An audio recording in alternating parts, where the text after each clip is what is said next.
తమిళనాడు రాజకీయాలు క్షణ క్షణం సస్పెన్స్ థ్రిల్లర్ ని తలపిస్తున్నాయి.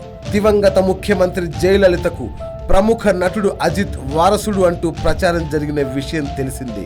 అయితే అజిత్ మాత్రం ఇన్ని రోజులు రాజకీయాలకు దూరంగా ఉంటూ వచ్చారు.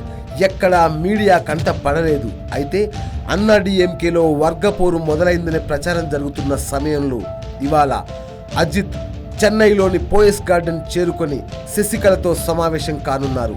శశికళ అజిత్ తమిళనాడు రాజకీయాల గురించి చర్చించే అవకాశం ఉందని సమాచారం.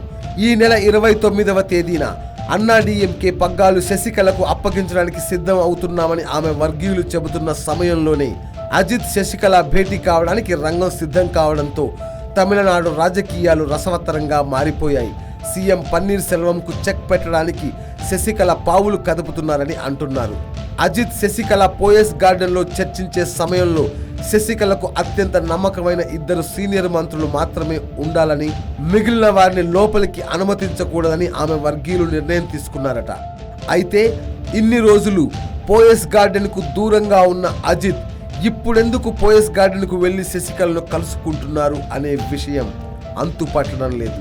అన్నాడీఎంకే పగ్గాలతో పాటు శశికళకు సీఎం పగ్గాలు అప్పగించడానికి ప్రయత్నిస్తున్న సమయంలోనే అజిత్ ఆమెను కలవడానికి ఏర్పాట్లు జరుగుతున్నాయి. శశికళ అజిత్ భేటీ అవుతున్నారని తెలుసుకున్న తమిళనాడు ముఖ్యమంత్రి పన్నీర్ సెల్వం వర్గీయుల్లో ఆందోళన మొదలైంది. జయలలితను తల్లితో సమానంగా చూసుకునే అజిత్ పోయస్ గార్డెన్లో అడుగు పెడుతున్న సందర్భంగా తీవ్ర స్థాయిలో చర్చ జరుగుతోంది.